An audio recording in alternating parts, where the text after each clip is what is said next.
Hello दोस्तों, कैसे हैं आप लोग? आई होप आप लोग अच्छे होंगे। जैसा कि आपको पता चल चुका है कि सीटीईटी का नोटिफिकेशन आ चुका है और फरवरी 2026 में पेपर रखा गया है। तो आज आपको सीटीईटी की वेबसाइट पे जाना होगा, जहां पर आपको हर चीज़ देखने को मिल जाएगी, नोटिफिकेशन देखने को भी मिल जाएगा। तो आज हम विकास की अवधारणा और अधिगम से संबंध के बारे में पढ़ेंगे। संपूर्ण आकृति या रूप में परिवर्तन ही विकास है। वास्तव में विकास संपूर्ण अभिवृद्धियों का संगठन है, जिसके कारण बालक की कार्य क्षमता और कुशलता में प्रगति होती है। उदाहरण देखिए, पैरों में वृद्धि अभिवृद्धि है, किंतु इसका सम्मिलित रूप शारीरिक विकास कहलाता है। इस विकास से ही शारीरिक क्षमता में परिवर्तन होता है। शिक्षा बालक के लिए है, ना कि बालक शिक्षा के लिए। अतः शिक्षा के उद्देश्य निर्धारित करते समय बालक की ओर ध्यान देना चाहिए। अर्थात शिक्षा का केंद्र बिंदु बालक है। बालक का विकास कैसे होता है, बालक में किस प्रकार परिवर्तन आते हैं, इसका उत्तर प्राप्त करने के लिए विकास को समझना जरूरी है कि विकास कैसे होता है। क्यों सीडीपी टीचिंग एग्जाम में पूछी जाती है, ताकि आप बच्चों को समझ सकें कि बच्चे कैसे सीखते हैं, बच्चों में क्या समस्या हो सकती हैं, बच्चों का ध्यान कैसे आकर्षित किया जा सकता है, कौन कौन से शिक्षा पद्धति हैं जिनका इस्तेमाल करके जो कक्षा है उसको बेहतर बनाया जा सकता है। विकास के संबंध में कहा जाता है कि बालक में होने वाले क्रमिक परिवर्तनों के फलस्वरूप होने वाली प्रगति ही विकास है। बालक परिपक्वता यानी मैच्योरिटी और अधिगम यानी लर्निंग के आधार पर पूर्व में अधिगमित सीखे हुए गुणों अथवा योग्यताओं को परिमार्जित करता है यानी सीखता है, तथा अपने भीतर नवीन गुणों और योग्यताओं का क्या करता है, विकास करता है। हरलॉक 1990 क्या कहते हैं, देखिए, विकास के विषय में लिखा है, विकास का अर्थ गुणात्मक परिवर्तनों से है। विकास की परिभाषा क्रमिक संबंधता पूर्ण परिवर्तनों की प्रगतिपूर्ण श्रृंखला के रूप में दी जा सकती है।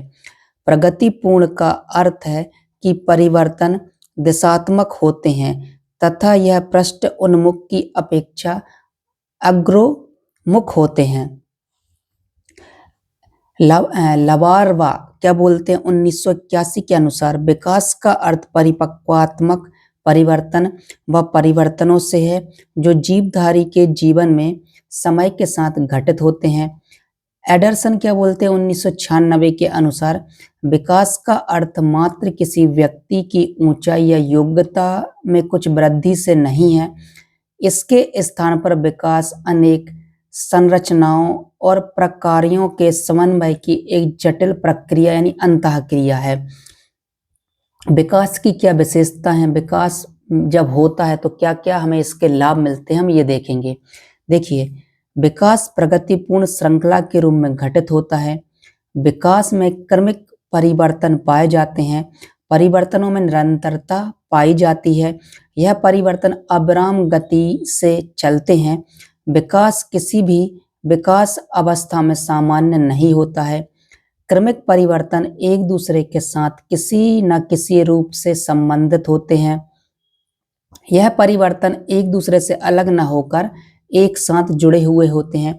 विकास परिवर्तनों की गति भिन्न भिन्न अवस्थाओं में भिन्न भिन्न होती है, यानी जब बच्चा विकास करता है तो हर विकास की गति में जो उसकी उम्र होती है उसके अनुसार विकास होता है। ठीक है, विकास की गति गर्भकालीन अवस्था में सर्वाधिक और परिपक्व अवस्था के पश्चात मंद हो जाती है।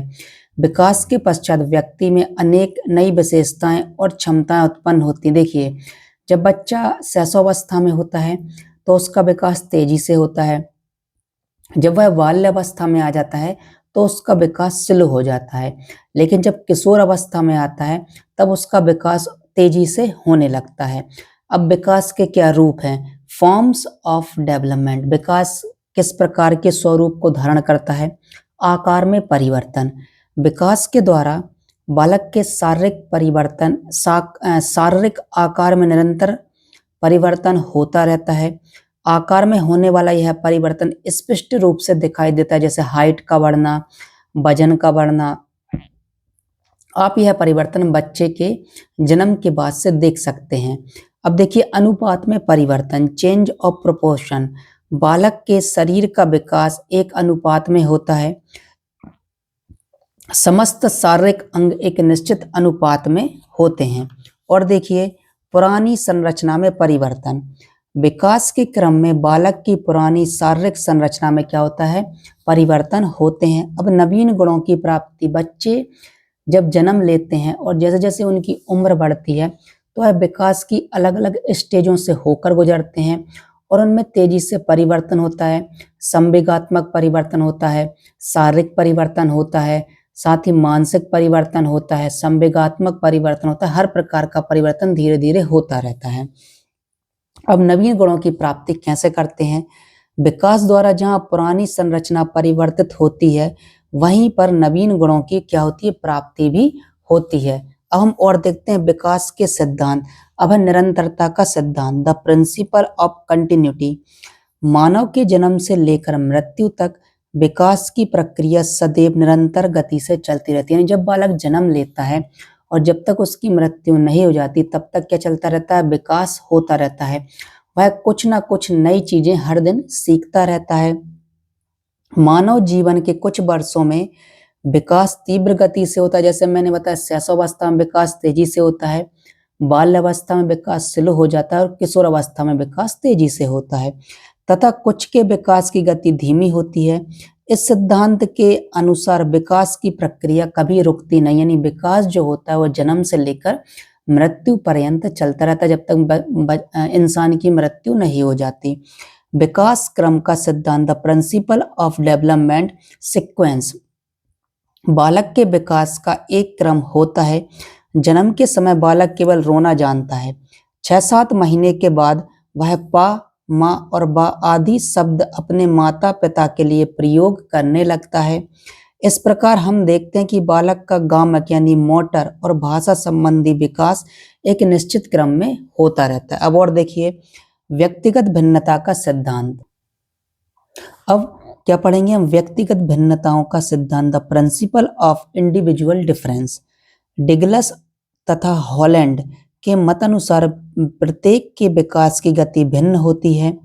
व्यक्ति की बुद्धि, लिंग, वातावरण आदि का प्रभाव उसके विकास पर पड़ता है।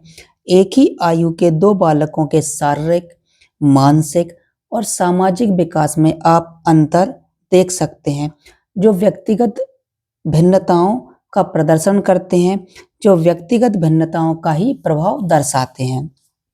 अब विकास दिशा का सिद्धांत, the principle of development direction. मानव विकास सिर से शुरू होकर पैर की ओर चलता है। जन्म लेने के पश्चात प्रथम सप्ताह में बालक केवल सिर को उठा पाता है। 3 माह में वह अपनी आंखों पर नियंत्रण कर लेता है। 6 माह में वह अपने हाथों की गति करने लगता है और 1 वर्ष में स्वयं बैठने और घिसट कर चलने लगता है। गर्भ अवस्था में भी पहले सिर का विकास होता है, फिर धड़ और टांगों का विकास होता है। जैसे आपको पता होगा कि विकास सिर से लेकर पैर तक और मध्य से लेकर बाहर तक चलता है। अब समान प्रतिमान का सिद्धांत, the principle of uniform pattern. Hurlock क्या बोलते हैं, प्रत्येक जाति, चाहे वह पशु जाति हो या मानव जाति, अपनी जाति के अनुरूप विकास के प्रतिमान का अनुसरण करती है। बालक चाहे ब्रिटेन में पैदा हो चाहे भारत में, उसका शारीरिक, मानसिक, संवेगात्मक और सामाजिक आदि विकास समान रूप से होता है। ये नहीं कि अमेरिका के बच्चे अलग तरीके से विकास करेंगे और इंडिया के बच्चे अलग तरीके से विकास करेंगे। जैसे शेर का बच्चा, सभी शेर के बच्चे एक ही रूप से विकास करेंगे, इसी प्रकार सभी इंसानी बच्चे, चाहे वो लड़का हो या लड़की हो, समान रूप से विकास करेंगे। यानी यूनिवर्सल विकास होता है सभी एक जाति का। चाहे कुत्ते को ले लो, चाहे बिल्ली को ले लो, चाहे आप शेर को ले लो, चीते को ले लो, बाघ को ले लो, हाथी को ले लो, जेब्रा को ले लो, इस प्रकार, और इंसान तो है ही। फिर एकीकरण एवं पारस्परिक संबंध का सिद्धांत, the principle of integration and inter relationship. प्रत्येक बालक पहले अपने शरीर के पूर्ण और फिर अंग के भागों को चलाना सीखता है। यानी पहले बच्चा पूरे हाथ को चलाना सीखता है, फिर धीरे धीरे वह उंगलियों को चलाना सीखता है। बालक पहले पूरे हाथ को उठाना सीखता है, फिर हाथ की उंगलियों को चलाना सीखता है। इसके साथ साथ बालक के शारीरिक, मानसिक व संवेगात्मक विकास में परस्पर संबंध होता है। देखिए, जो विकास होते हैं वह एक दूसरे से जुड़े हुए होते हैं। यदि कोई एक विकास स्लो होगा तो दूसरा विकास में आपको परिवर्तन देखने को मिलेगा। तो इसलिए चाहे संवेगात्मक विकास हो, चाहे शारीरिक विकास हो, चाहे वो मानसिक विकास हो, चाहे संज्ञानात्मक विकास हो, सभी एक दूसरे से क्या होते हैं, जुड़े हुए होते हैं। वंशानुक्रम एवं वातावरण की अंतःक्रिया का सिद्धांत। The principle of interaction of heredity and environment. मानव विकास वंशानुक्रम और वातावरण की अंतःक्रिया का परिणाम है। वंशानुक्रम मानव विकास की कुछ सीमाएं निर्धारित करता है, जिस सीमा के आगे उसका विकास संभव नहीं हो सकता। इसी प्रकार मानव जीवन के प्रारंभिक वर्षों में उसका वातावरण उसकी जन्मजात योग्यताओं को प्रभावित करता है। जैसे देखिए, आप देखते होंगे यदि आपके माता पिता की हाइट लंबी है तो मैक्सिमम चांस होगा कि आपके माता पिता आपकी भी हाइट लंबी होगी। यदि आपके माता पिता की हाइट छोटी है तो मैक्सिमम चांस होगा कि आपकी हाइट भी छोटी होगी। इसी प्रकार एनवायरनमेंट क्या करता है, एनवायरनमेंट यानी वातावरण आपकी योग्यताओं में वृद्धि करता है। यदि आपको अच्छी जगह पढ़ने का मौका मिलेगा तो आप अच्छा प्रदर्शन कर पाएंगे पढ़ाई में। लेकिन इसी प्रकार जहाँ अच्छा एजुकेशन नहीं मिल पाता, वहां पर क्या होता है, बच्चों का मानसिक विकास तो तेजी से नहीं हो पाता। जैसे आप बच्चे को गाड़ी सुधारना सिखाइए तो वह गाड़ी सुधारने में बहुत मतलब अव्वल हो जाएगा। इसी प्रकार आप किसी बच्चे को गणित में बहुत अच्छा पढ़ाइए तो वह गणित में बहुत अच्छा हो जाएगा। तो ये क्या है, ये एनवायरनमेंट का रूप है। विकास को प्रभावित करने वाले कारक। विकास को क्या क्या चीज प्रभावित करती हैं? बालक के विकास को अनेक कारक प्रभावित करते हैं। इनमें से कुछ कारक स्वतंत्र रूप से बालक के शारीरिक विकास को प्रभावित करते हैं तथा कुछ कारकों की पारस्परिक अंतःक्रिया बालकों के शारीरिक विकास को भी प्रभावित करती है। इसी प्रकार कुछ कारक स्वतंत्र रूप से बालक के मानसिक विकास को प्रभावित करते हैं।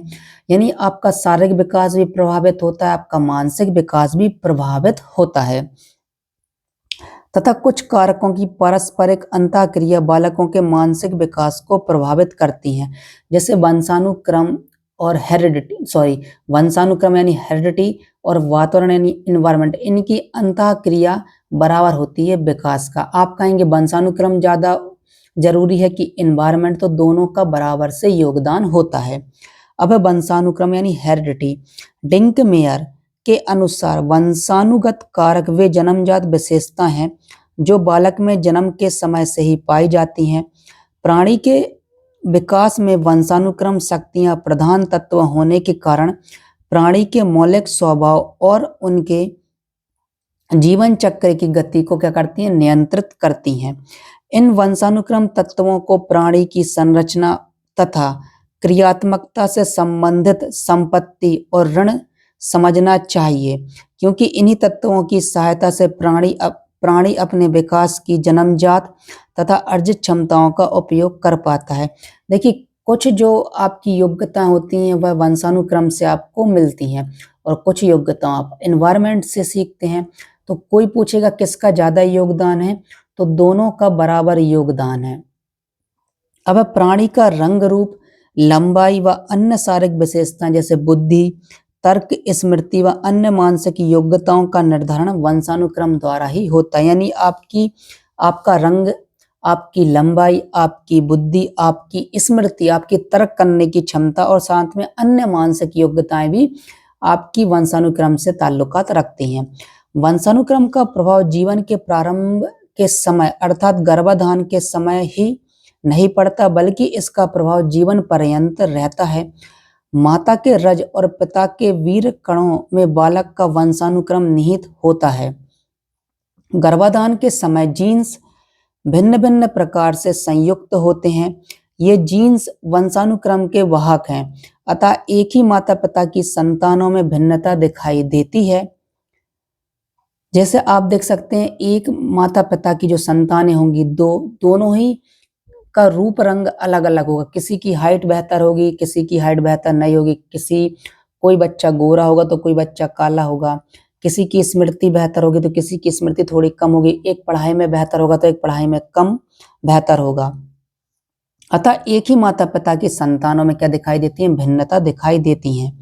यह भिन्नता का नियम लॉ ऑफ वेरिएशन है।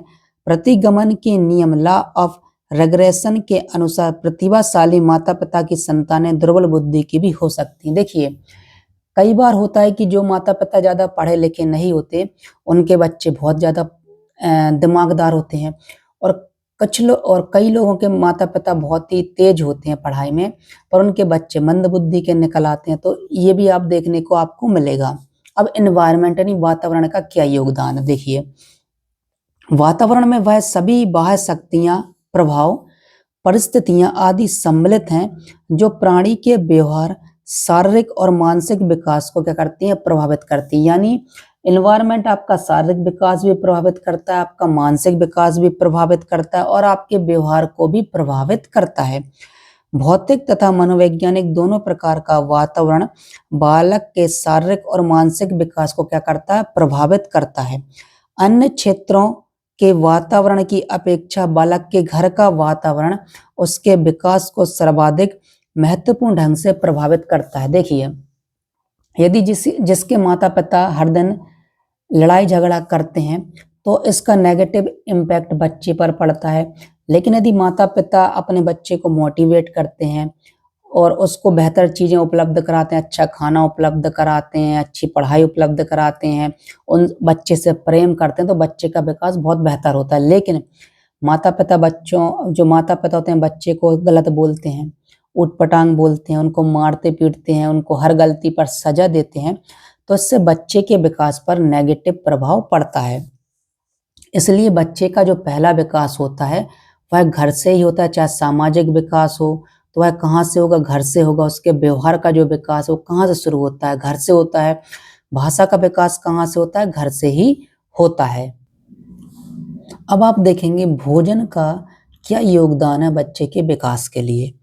बालक के विकास के लिए भोजन अत्यंत महत्वपूर्ण तत्व है। दोषपूर्ण दंत, चर्म रोग तथा अन्य स्वास्थ्य संबंधी बाधाओं का कारण शैशव अवस्था एवं बाल्य अवस्था में दिए जाने वाले घटिया भोजन में ढूंढा जा सकता है। देखिए, आप बच्चे को खाना दे रहे हैं, यदि आप उसको विटामिन, प्रोटीन्स, वसा, कार्बोहाइड्रेट और vitamin E, vitamin B12, vitamin B6 और जो दुनिया भर के विटामिन होते हैं, यदि आप उनको खाने में उपलब्ध नहीं कराते हैं तो बच्चे का विकास अच्छे से नहीं हो पाएगा। यदि आप बच्चे को सब उपलब्ध कराते हैं, आप उसको दूध पिलाते हैं, आप उसे अच्छा खाना देते हैं, आप उसे मल्टीविटामिन और उसे टाइम टू टाइम खाना देते हैं, ऐसा नहीं कि आपने सुबह खाना दिया, शाम तक उसको फिर बाद में दिया, उसको आप दिन में कई बार खाना खिलाते हैं, तो आप देखेंगे बच्चे कुपोषित नहीं होंगे, बच्चों का विकास बहुत अच्छा होगा, बच्चों का वजन भी अच्छा होगा। आप देख सकते हैं कि अफ्रीका कंट्री में कई जगह बच्चों को भोजन उपलब्ध नहीं हो पाता, तो कैसे कुपोषित हो जाते हैं। अब कुपोषित होने से आपका शारीरिक विकास तो प्रभावित होता ही है, साथ में आपका मानसिक विकास भी होता है, और आप यदि कुपोषित हैं तो आपको कई प्रकार की बीमारियां हो सकती हैं। लेकिन आप बच्चे को अच्छा खाना देते हैं तो उनके शरीर में किसी प्रकार की विटामिन, प्रोटीन्स की कमी नहीं होती और उनका विकास तेजी से होता है। देखिए, अन्य स्वास्थ्य संबंधी बाधाओं का कारण शैशव अवस्था एवं बाल्य अवस्था में दिए जाने वाले घटिया भोजन के कारण होता है। माँ का आहार भोजन जितना अधिक पौष्टिक होता है उतने ही बालक के स्वस्थ होने की संभावना होती है। देखिए, जब बच्चा माँ के गर्भ में होता है, यदि माँ कहना चाहिए गलत चीजें करती हैं तो बच्चे पर उसका प्रभाव पड़ता है। यदि माँ अच्छे से खाना नहीं खाती हैं तो बच्चे का विकास अच्छे से नहीं हो पाएगा घर में। लेकिन माँ यदि अच्छा खाना खाती हैं, भरपूर मात्रा में विटामिन्स, प्रोटीन्स लेती हैं, तो बच्चा का जो गर्भ में बच्चा रहता है उसका विकास बहुत बेहतर होगा, उसको किसी प्रकार की बीमारी भी नहीं होगी। देखिए, माँ का आहार जितना अधिक पौष्टिक होता है उतनी ही बालक के स्वस्थ होने की संभावना होती है। इसलिए माँ यदि अच्छा पौष्टिक आहार खाएंगी तो बच्चा स्वस्थ होगा। उचित शारीरिक विकास के लिए संतुलित भोजन की आवश्यकता होती है। संतुलित भोजन में अनिवार्य तत्व कार्बोहाइड्रेट्स, प्रोटीन्स, चिकना यानी फैट्स, विटामिन और खनिज पदार्थ उचित अनुपात में विद्यमान होते हैं। देखिए, यदि ये तत्व खाने में नहीं होंगे तो बच्चा कुपोषित होगा, और यदि ये खाने में उपलब्ध होंगे तो बच्चे का विकास बहुत बेहतर होगा, उसका शारीरिक विकास अच्छा होगा, उसका संवेगात्मक विकास अच्छा होगा, उसका मानसिक विकास अच्छा होगा, और उसका संज्ञानात्मक विकास भी अच्छा होगा। अब देखिए, बीमारी यानी रोग, शारीरिक बीमारियां भी बालक के शारीरिक और मानसिक विकास को महत्वपूर्ण ढंग से प्रभावित करती हैं। बाल्यावस्था में यदि कोई बालक अधिक दिनों तक बीमार रहता है तो उसका शारीरिक और मानसिक विकास अवरुद्ध हो जाता है। यदि इसका उपयुक्त ढंग से उपचार नहीं किया जाता तो विकास की यह अवरुद्धता पूर्ण अवस्था तक अपना प्रभाव छोड़ती है। जिन बालकों में सामान्य स्वास्थ्य बना रहता है, जिन्हें बीमारियां कम से कम होती हैं, उनका शारीरिक और मानसिक विकास प्राय सामान्य गति से चलता है। देखिए, आप बस इस चीज से अनुमान लगा लिए, जैसे आप हर दिन 8 से 10 घंटे पढ़ाई करते हैं, ठीक है, लेकिन आपको बुखार आ जाता है या आपको कुछ बीमारी हो जाती है और आपकी बीमारी 3-4 दिन तक चलती है, आपको पीलिया हो जाता है या फिर मलेरिया हो जाता है या फिर आपको बुखार हो जाता है, तो आप देखेंगे आप जहाँ हर दिन 8 से 10 घंटे पढ़ाई कर पाते थे, अब आप बड़ी मुश्किल से 1 या 2 घंटे ही पढ़ाई कर पाएंगे, और यदि आप पढ़ाई करेंगे तो आपका मन भी पढ़ाई में नहीं लगेगा। इसलिए इंसान का स्वस्थ होना बहुत जरूरी है। क्या कहा गया है कि पहला सुख है निरोगी काया। यदि आप बीमारी आपको नहीं होगी तो आपका विकास तेजी से होगा, और यदि आपको बीमारियां हैं तो आपके विकास को वह प्रभावित करेंगी, चाहे वह मानसिक विकास हो, चाहे वो पढ़ाई को प्रभावित करें, ठीक है। अब ग्रंथियों की क्रियाएं, हार्मोन्स, आंतरिक रस स्रावन की ग्रंथियां, ग्रैंड्स, बच्चे के शारीरिक एवं मानसिक विकास पर बहुत प्रभाव डालती हैं। थाइमस ग्रंथि अथवा पाइनियल ग्रंथि की अति सक्रियता से बालक के शारीरिक और मानसिक विकास में बाधा पड़ती है और बालक काफी आयु तक मानसिक रूप से बच्चा ही बना रहता है। देखिए, कई बार यदि आपके शरीर में कहना चाहिए एंजाइम बोलते हैं, जैसे कहना चाहिए जो ग्रंथियां होती हैं, वो ग्रंथियां क्या करती हैं, आपके शरीर में हार्मोन्स छोड़ती हैं। यदि उन हार्मोन्स की अधिकता हो जाएगी तो भी समस्या है, और उनकी यदि कमी हो जाएगी तो भी समस्या है। इसलिए कई बार आपने देखा होगा कि बच्चों में हार्मोन्स की कमी के कारण वह बीमार रहते हैं, उनका मानसिक विकास नहीं हो पाता, और कई बार बहुत ज्यादा हार्मोन्स भी स्त्रावित होने के कारण उनको समस्याएं हो जाती हैं। तो इसलिए शरीर हमेशा बैलेंस होना चाहिए, मतलब जो जीवन होता है वह पूरी तरीके से बैलेंस होना चाहिए। आप खाना बैलेंस में खाएं, आपके हार्मोन्स भी बैलेंस रहें। यदि ये ज्यादा होंगे तो आपको समस्याएं देखने को मिल सकती हैं। अब पिट्यूटरी ग्रंथियां, जिन्हें प्रिय मुख्य ग्रंथियां कहा जाता है, शारीरिक विकास में बहुत सहायता प्रदान करती हैं। जिनके पूर्ण रूप से सक्रिय न रहने का कद ठिगना रह जाता है और उनके अत्यधिक सक्रिय होने पर कद बहुत बढ़ जाता है और शारीरिक और मानसिक क्रियाओं में बाधा भी पड़ती है। देखो, जो पिट्यूटरी ग्रंथियां जो होती हैं वह हार्मोन्स रिलीज करती हैं, ज्यादा होंगी तो भी समस्या, कम हो गई तो भी समस्या है। इसलिए शरीर में मैंने कहा ना कि जो हार्मोन्स है वह आपके बैलेंस होना चाहिए। देखो, पैराथायराइड ग्रंथियां रक्त में विद्यमान कैल्शियम के स्तर को नियमित रखती हैं। रक्त में कैल्शियम के अभाव से दांतों व हड्डियों का विकास दोषपूर्ण होता है। यदि आपके शरीर में कहना चाहिए कैल्शियम की कमी हो जाती तो आपकी हड्डियां मजबूत नहीं रहते, आपके दांत मजबूत नहीं रहते। इसलिए हर तत्व आपके शरीर में बैलेंस होना बहुत जरूरी है। अब देखो, थायराइड ग्रंथियां का अभाव विकृत मुख उत्पन्न करता है। अब बौद्धिकता, अध्ययनों से यह स्पष्ट हुआ है कि बुद्धि का निम्न स्तर रुके विकास के कारण होता है और बुद्धि का उच्च स्तर द्रुत विकास के कारण होता है।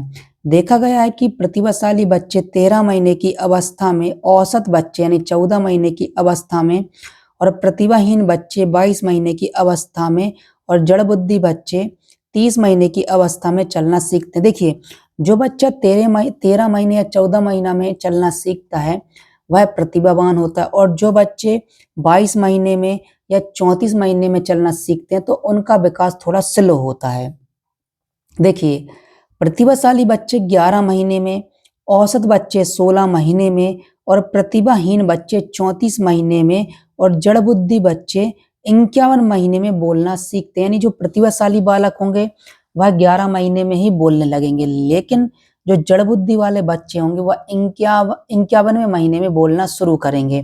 अब लैंगिक भेद, बालक के व्यक्तित्व के शारीरिक तथा अन्य पक्षों के विकास में लैंगिक भेद का महत्वपूर्ण स्थान है।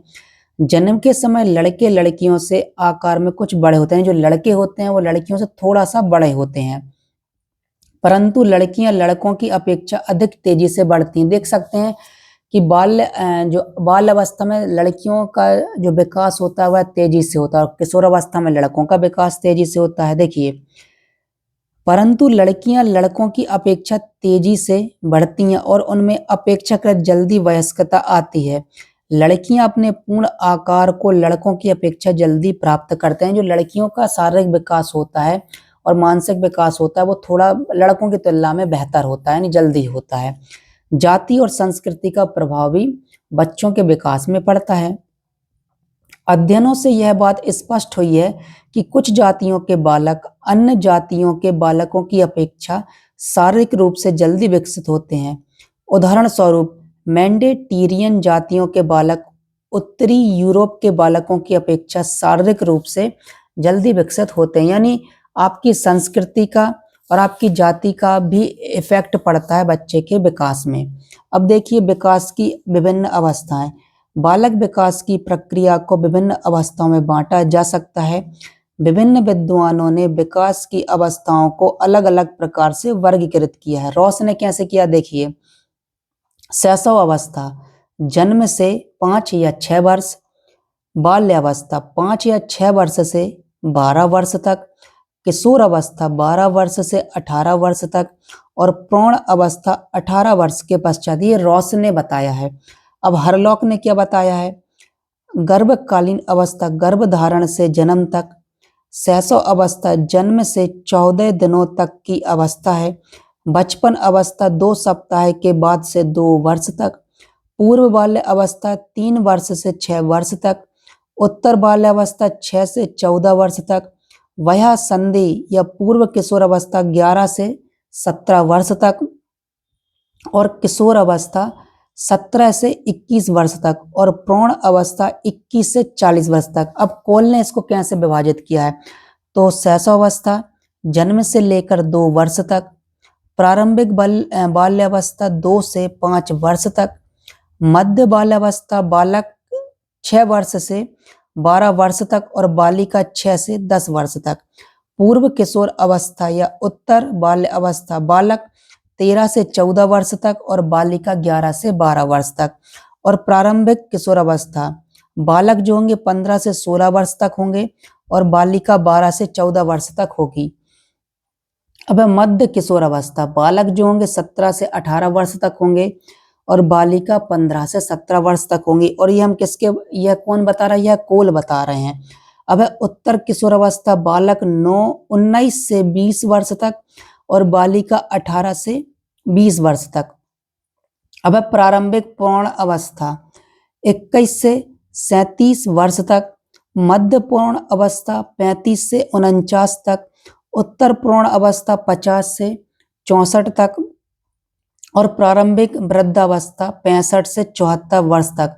और वृद्धावस्था 75 से आगे तक। अब हम बहुत सारी अवस्थाएं अलग अलग चीजों के बारे में पढ़ेंगे। अब इसे हम थोड़ा सा और डीप में पढ़ेंगे कि गर्भकालीन अवस्था क्या है, बीज अवस्था क्या है, भ्रूण अवस्था क्या है, गर्भ अवस्था में शिशु की अवस्था क्या है, शैशव अवस्था क्या है, बचपन अवस्था क्या है, बाल अवस्था क्या है, वया संधि क्या है, किशोर अवस्था क्या है, प्रौढ़ अवस्था क्या है, मध्य अवस्था, उत्तर मध्य अवस्था क्या है, वृद्ध अवस्था क्या है।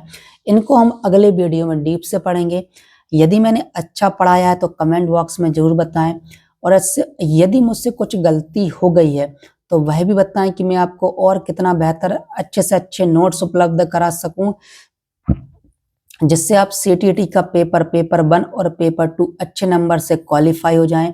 और यदि आप केबीएस का पेपर, एनबीएस का पेपर दे रहे हैं तो सभी बच्चों को ऑल द बेस्ट कि आपका सिलेक्शन केबीएस और एनबीएस में हो जाए। नमस्ते दोस्तों।